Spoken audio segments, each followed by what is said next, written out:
Okay, I just want to have a short discussion of what you might want to focus on as far as studying for the first exam.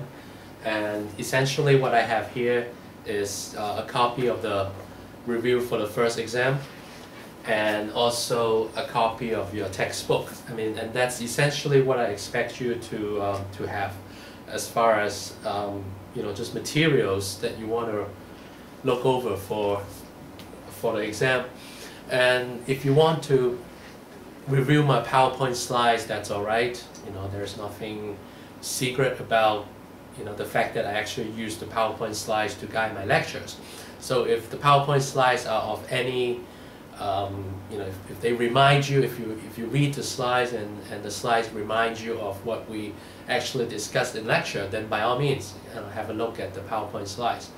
But what I would do is I'm just going to basically, again, go over the 4 problems on the review problem set, and basically kind of go one problem after another, and go from one part to another, and just give you a basic rundown of what I expect you to be able to do and what I expect you to know. Okay, and then I'll make reference to what we discussed in lecture. I'll make reference to the sections in your textbook that you might want to look over, okay? Or sometimes I might even mention something you probably have learned in one of your laboratory experiments so far, and perhaps something from the online homework. I guess we'll see, okay? So let's begin with problem number 1. Okay, problem number 1 says, answer all of the following questions regarding making measurements.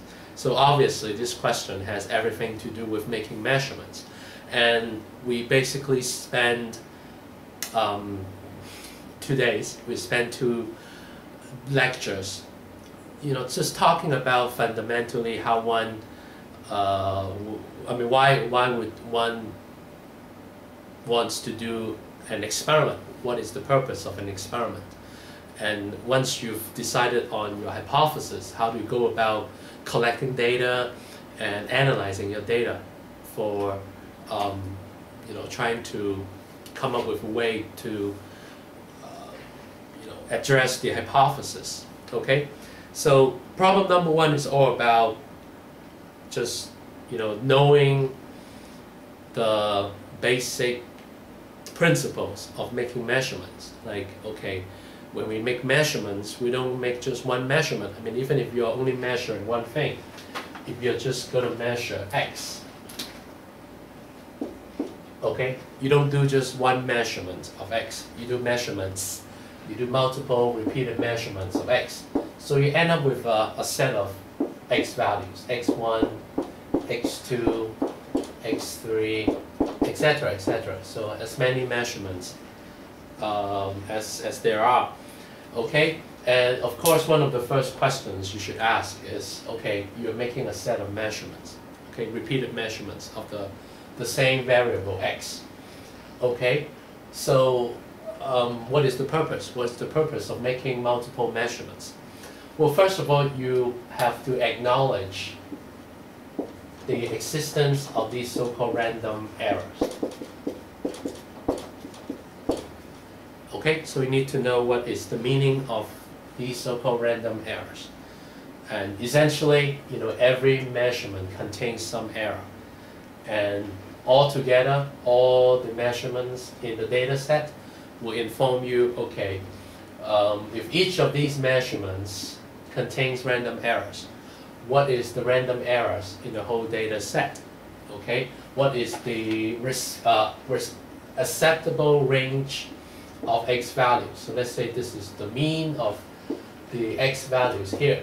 We calculate the mean X bar. Okay, what is the spread of the data? Okay, how do you establish a range of X values? So you have X bar minus delta X, X bar plus delta X. Where are we going to get this delta X? Which is called absolute uncertainty. And how do we calculate delta X? Okay, do we calculate it from the mean or from the standard deviation? Okay, and then standard deviation is given the symbol S sub X. Okay, that's just the symbol for standard deviation. Okay, so all of these are relevant questions. And I also mentioned it's also a possibility to have these so-called systematic errors. So systematic errors are a little different from the random errors. Systematic errors are errors that basically make a whole set of data move up or down from the average. So let's say this is the expected value. Okay, so let's say you're going to repeat these measurements. You're going to measure x1, x2, and x3. All right, and then you calculate the mean of the data, and you realize that your data set is higher. Okay, the mean is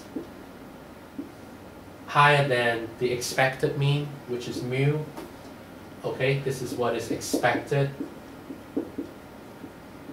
and this is what you measure. Okay, so the average obviously is off, and every data point is off, but they're off by the same magnitude. Like, you know, this data point here is off by this much. Okay, and likely, you know, all these various data points are off by just about as much. Okay, or in other words, if you shift this whole curve to the left by a constant value, okay, whatever this constant value is, then your data will look okay. You know, your whole data set will look okay. Okay, so this is an example of a set of systematic errors. And when you deal with systematic errors, well, first of all, they're very easy to detect because every data point is off by the same constant. So what you need to do is to go through something called calibration.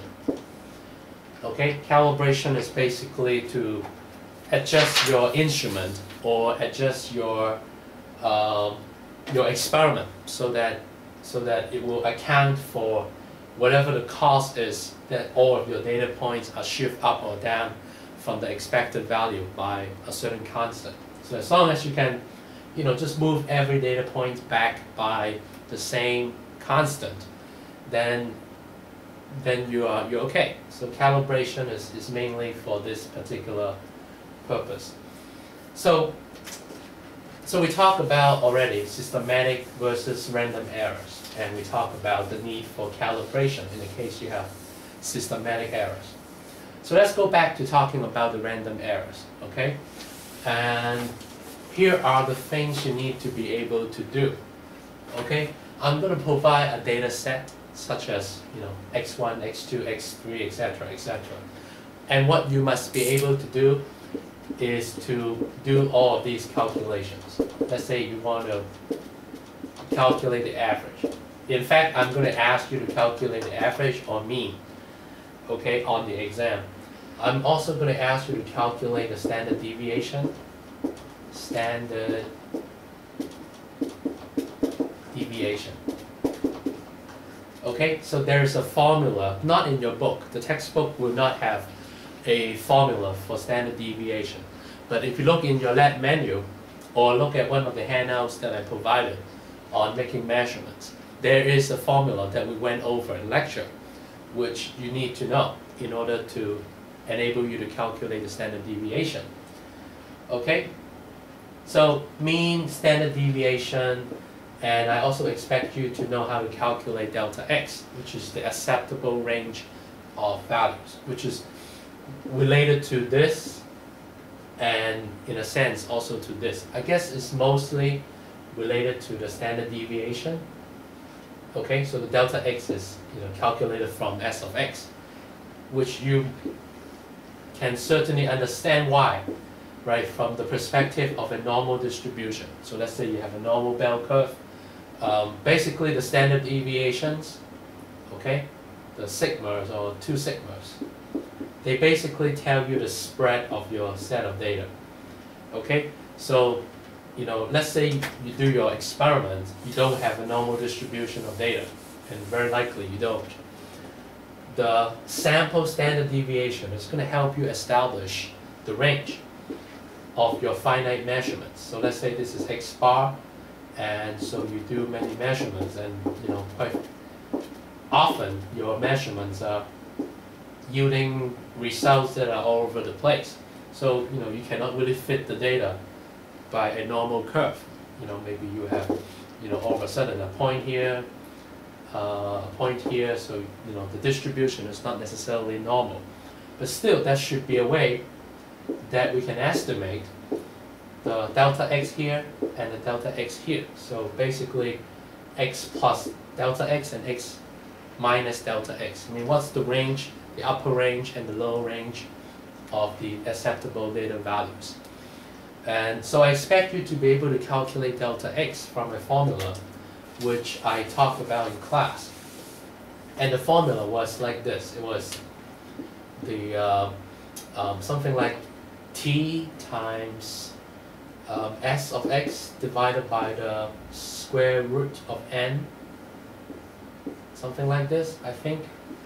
And the idea is, okay, I'm going to basically look at my standard deviation, s of x, okay? And I'm going to do something to it, manipulate it statistically, okay? So that it will give me the delta x value, okay? Even though I don't have a normal distribution of data, okay? This n here, capital N, stands for the number of measurements. So I tend to use the same symbol, okay, for every time I refer to the same idea. So capital N, as of now, only stands for one thing and one thing only, which is the number of measurements. So if I have x1, x2, x3, x4, that's it. That's my data set. In this case, n equals to 4 because I have a total of 4 measurements. Okay? Now, once you know the number of measurements, which is capital N, then there's another thing you need to know, which is called the degree of freedom. And it's not really that important for you to know why it's called degree of freedom, but it is important for you to know that degree of freedom equals to n minus 1.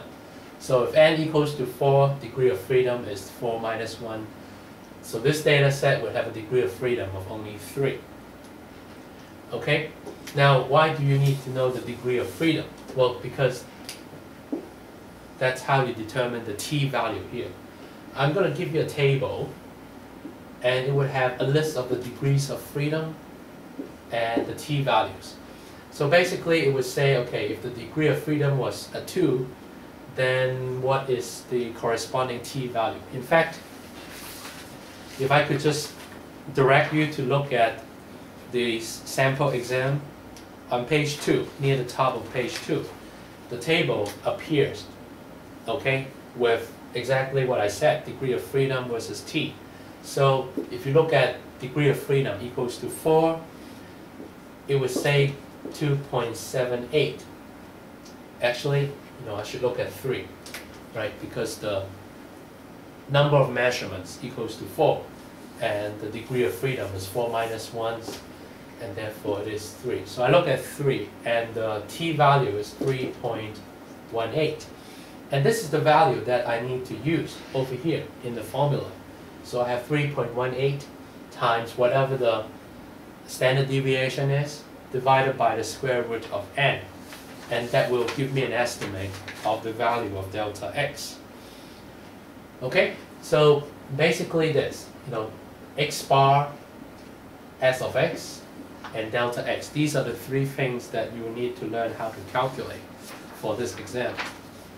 Do I expect you to know how to calculate some other things? Definitely. But on the first exam at least, this is about as much calculation as I expect you to be able to do. Okay?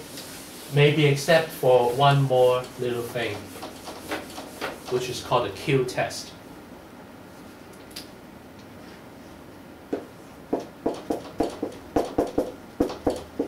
Okay? So in lecture, we went over how to do the Q test, and I expect you to remember how to do it on the exam. So basically, if you have a set of data and one of them looks really out of place, one of them looks really too high or too small compared to the rest of the data set, and you want to find out if this can be called an outlier. Well, the best way to decide whether you have an outlier or not is to do the Q test, and therefore I expect you to know the meaning of an outlier, as well as how to perform the Q test, which involves a little bit of computation in addition to the computations I said before. Basically, you need to calculate the Q value, and you're going to compare with the critical Q value. And this is not something you calculate. This is something you look up according to a table, which I'll also provide to you on the exam. And basically, it's a table which has a list of the N values. Okay, N stands for the number of measurements. So let's say you have 2, 3, 4, 5, different measurements. The QC values are already known. So for, in this case, 4 data points, N equals to 4. According to the table, QC equals to 0.829. Okay? So you calculate the Q value, and I expect you to remember the formula, or to know the formula to calculate Q value. And you're going to compare your Q value calculated from your data set against the QC value, which is a number you look up in the table, or from the table.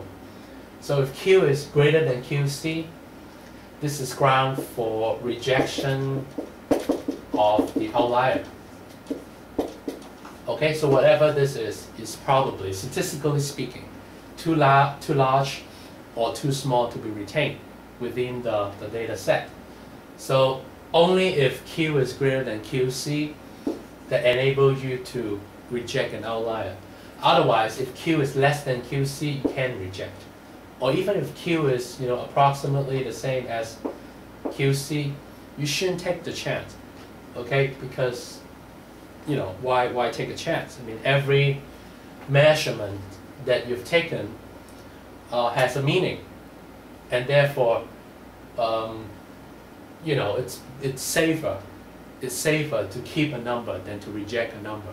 Or the other extreme is, of course, you're rejecting numbers at will, and you don't even care to do the Q test, and that's also not very good, because you can't. I mean, you cannot just manipulate your data set in order to make it fit a certain expectation, because that's not how we do science, and you shouldn't be trying that when you're learning how to do science yourself.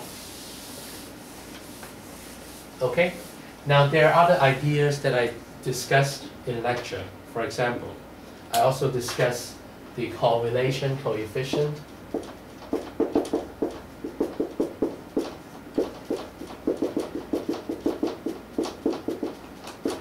Okay, I discussed the correlation coefficient. So I expect you to remember what this is in case I ask you a question about the correlation coefficient. Okay, and basic experimental design. Okay, I may not ask you a direct question about how do you design an experiment to do this and do that. Okay, but I expect you to be familiar with these basic experimental designs. Okay, which mainly involve writing up hypotheses, different hypotheses. Okay, and I introduce design number 1, number 2, and number 3, with number 3 being the one that require the use of correlation coefficient in order to help you decide whether X and Y are related. Okay, and I think with this, I'm going to move on to the next problem. Okay, problem 1 is over. So what is problem 2? Okay, well, problem 2 on page 2 of the sample exam says, answer all of the following questions regarding the organization and changes in matter. Okay, so take my word for it, it is a problem that would test your knowledge of the organization and changes in matter. Okay, so as far as organization of matter, okay, well, there are many different ways we can express the organization of matter, because assuming that you know the definition of a matter, we're talking about just about anything in the universe. So it's not a simple task to figure out a way to organize matter. But at least in chemistry, we tend to place strong emphasis in our understanding of these various terms. So one of which is elements, the other compounds, and finally mixtures. So I expect you to know, okay, the meaning of these terms and be able to do some sort of identification, okay, which basically means that I'll give you some sort of matter. I'll just give you something, okay, and you have to tell me whether this is expected to be whether this matter can be classified as an element, a compound, or a mixture. And I said in class, well, this is really difficult, really, because unless you know exactly what is in this substance I asked you to identify, you will be essentially just randomly guessing, okay? And that's not what I want you to do. And therefore what I'll do is I'll probably also give you a description of the substance, okay? I'll give you just enough so that you can use your knowledge of chemistry, okay? Which simply translate to knowing the difference between these three terms. And I'm not asking for a whole lot, just three terms: elements, compounds, and mixtures. And you need to know exactly the difference between these, and then you'll be able to apply that to decide, along with the description of the substance, whether the substance is an element, a compound, or a mixture. Typically, these are the two categories that are closely related. One is compounds, the other is mixtures. And of course, compound is basically just one thing. It's what we call a pure substance. An element is a pure substance. Okay, a single compound is also a pure substance. So for example, water. Water is a pure substance because unless you have impurities in your water, otherwise, if you have just a bucket of water, it is just water. It is a pure compound. Whereas if you have impurities in your bucket of water, then technically you'll be describing that as a mixture, because it's not just water. It's water with whatever junk you have inside the bucket of water. Okay? So I expect you to be able to identify elements, compounds, and mixtures. Okay? And if you look at the rest of the questions, the rest of the parts under problem 2, it would ask you for questions related to the organization of matter, okay? But also, questions that test your understanding of the difference between physical and chemical changes. Okay? And I guess as chemists, we are biased. We tend to focus on mostly chemical changes. But, if you think about, these physical changes, they are also everywhere. So, in fact, I think the chemists really study both. It's not just the chemical changes, but also physical changes. Okay? The thing you need to know is what's the difference between physical and chemical change. So in class, I offered the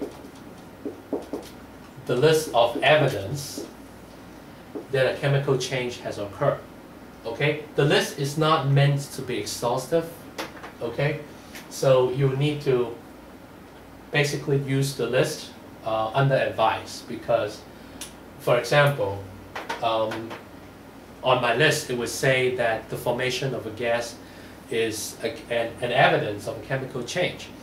But even evaporation, if you have a liquid and you just heat it up and turn it into a gas, well, that's basically formation of a gas, but it doesn't mean that boiling off boiling off a liquid is necessarily a chemical change. It is most likely not. It is just a physical change. So your liquid just changed from being a liquid to being a gas. Okay, and the most definitive way to describe a chemical change is basically to look at the identity of the substance before the change. Okay, and if it is truly a chemical change, then the identity would change as a result of that reaction. So initially you might have substance A, and after a chemical reaction or chemical change, it would turn into substance B. And substance A and substance B are totally two different substances, and they have different properties, and they are essentially just two different things. Okay, while a physical change would involve substance A turning into just substance A, but perhaps in a different physical form. So maybe you start off with powder, okay, and then you just compress the powder into a block, okay. So essentially the substance is unchanged, okay, the identity of the substance is unchanged, but the form of the substance might have changed. So we call that a physical change. So you have to be able to distinguish between physical and chemical changes. Okay? So that's pretty much what I expect you to know, just organization and changes of matter, which would allow me to go on to the next two problems. Okay? Problems 3 and 4. Now I want to talk about them together, okay, problems 3 and 4, because I think they are totally related, okay? Especially if you look at problem 4 on page 3 of the sample exam, okay? It would say, okay, carbon dioxide, CO2, in the air of a spacecraft is removed by its reaction with lithium hydroxide, LiOH, perhaps according to the following chemical equation. So you are in space and you are riding in a spacecraft, and the astronauts, they kind of they don't always have their helmets on, and therefore they would breathe the air inside the spacecraft and they breathe out CO2. Okay, so they take in oxygen, O2, and they kind of breathe out CO2, carbon dioxide. Okay. So now you have all these carbon dioxide in a spacecraft. Now the carbon dioxide is not going anywhere because you're essentially living in an enclosed environment. I mean, you can't just open up your door and allow the CO2 to escape the spacecraft. It doesn't work that way. So we have to maybe chemically remove the CO2 by the use of a compound. Okay, in this case, the compound is called lithium hydroxide, LiOH. Okay, and this is given to you in terms of an aqueous solution, AQ. Okay, AQ stands for aqueous solution. It means that the lithium hydroxide is dissolved in water to make a solution. So you have a lithium hydroxide solution. Okay, so this is going to react with that. Okay, that's given in problem 4 of the sample exam, to form Li2CO3, okay, which is also an aqueous solution, and liquid water, H2O liquid. Okay, so Why is this a chemical change? I mean, it's being written like a chemical reaction. So there's every reason for you to, to guess that this is a chemical change. Okay? The only time that you don't have a chemical change, even if you write a chemical equation, is, in the case of phase change, for example, you have ice melting into liquid water. Well, this is not really a chemical change, even though you use a chemical equation to represent it. This is a chemical change because CO2 is no longer CO2. After the chemical reaction, it's changed into a carbonate. So the carbon dioxide becomes carbonate, and they have very different properties. Okay, so there are other changes too. The hydroxide becomes water, and the lithium is still there. And anyway, so basically, so this is a chemical reaction, and I asked a series of questions that is related to this particular chemical reaction. Maybe except the first one, because part A, I just asked you to name the compound which is on the product side of the chemical equation other than water. So here, this is H2O, which is called water, or it is called dihydrogen monoxide. Dihydrogen monoxide. Okay, but I guess water would be a better answer. Okay, so what is the name of this compound? Okay, and I expect you to know this because I specifically said to the whole class during lecture that you'll be expected to know the names of inorganic compounds. Simple ones, not the very complicated ones, just simple inorganic compounds. And you can go about doing this in whatever way you feel comfortable. Okay? There are many places where you may want to look. Like your book would have a set of rules. Okay? Silverberg would have a set of rules that give you a basic framework to name compounds. Or you can use the flowchart I provided in class, or the flowchart that I show you in class, or whatever you know, whatever naming rules that you remember, that you can understand and apply, okay, with accuracy. That would be the set of naming rules that I recommend you to follow. So if you want to go by the book, okay, so to speak, then I would look at this in terms of whether it is an ionic or a covalent compound. Okay? An ionic compound would be formed between, okay, a metallic element and also a non-metal element, whereas the covalent bonds would be formed between two, or at least two non-metal elements. Okay? Lithium clearly is a metal, so I mean there's no need for us to go any further. So we know lithium Li2CO3 is an ionic compound. Now to name an ionic compound, essentially we just name the metal and name the non-metal. Okay? But here the non-metal is not a simple non-metal. It is called a polyatomic ion. Polyatomic ion. Polyatomic means there are more than two atoms. This guy right here has 4 atoms, 1 carbon, 3 oxygen.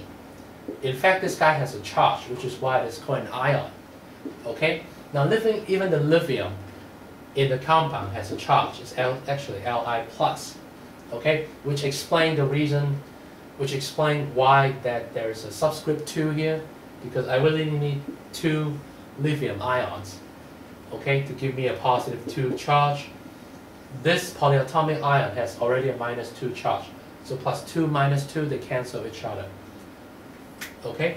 But what you need to do is to recognize what's inside the compound and name accordingly. So in the case of naming an ionic compound, what we do is we just name the metal. In this case is lithium. Okay? Lithium. And Unless you're looking at an element in group B of the periodic table, right? Remember we talked about elements from group A and group B. In the group A elements, they have known charges. Lithium actually belongs in group A, and that's why I can tell you right now that there's only one possible charge for lithium, which is +1. Okay, and being so, allow us to ignore the use of any sort of indicator, like the parentheses with a Roman numeral. Okay, we don't need to do that. Okay, so this is just lithium, it's not lithium-1. But, okay, for group B elements, like copper or iron, okay, those require the use of the Roman numeral, because you could have copper 2 or copper 3, and this is basically the charge on the copper ion. Okay, so copper 3 is actually Cu3+. Iron 3, which is also a possibility, is Fe3+. Okay, the 3 indicates the magnitude of the charge. And knowing that these are metals, they will always have positive charge. Okay, no metal will have minus charge. Anyway, so naming an ionic compound is different from naming a covalent compound. In the case of a covalent compound, you got to use the numeric prefix like mono, di, tri to indicate the number of the elements in the compound. So here, if lithium were a nonmetal, then I would have to say this is a dilithium something. But since this element lithium is a metal, okay, so I'm not naming it. In other words, I'm looking at lithium with something, and it is not a covalent compound. So I'm going to name according to the rules of an ionic compound. Okay, the rules in naming an ionic compound, and I will just say lithium. Okay, no need to put the dilithium in front, so it's just lithium. No need for the Roman numeral charges. Okay, no need to put a 1 here. The only thing we need to do is to put the carbonate. This is the name of this polyatomic ion. CO3 2- is called carbonate. It's spelled C-A-R-B-O-N-A-T-E. And notice that it is ATE and not IDE. Because if you have, let's say, Li2O, okay, Li2O would have been called lithium oxide. Okay, not lithium oxygen, but lithium oxide. And here, this is not lithium carbonate. Okay, it's not carbonate, it's carbonate. Because this is the name specifically for this particular polyatomic ion. Okay, and I already explained to you why it is polyatomic and why it is an ion. Okay, and knowing that CO3 2- is a negatively charged ion, which is called carbonate, we can put together the name of this compound, which is now lithium carbonate. Okay, so it takes a little practice in order to recognize all these little things about naming correctly. Okay, so I strongly suggest that you go in the book and try to do as much practice as possible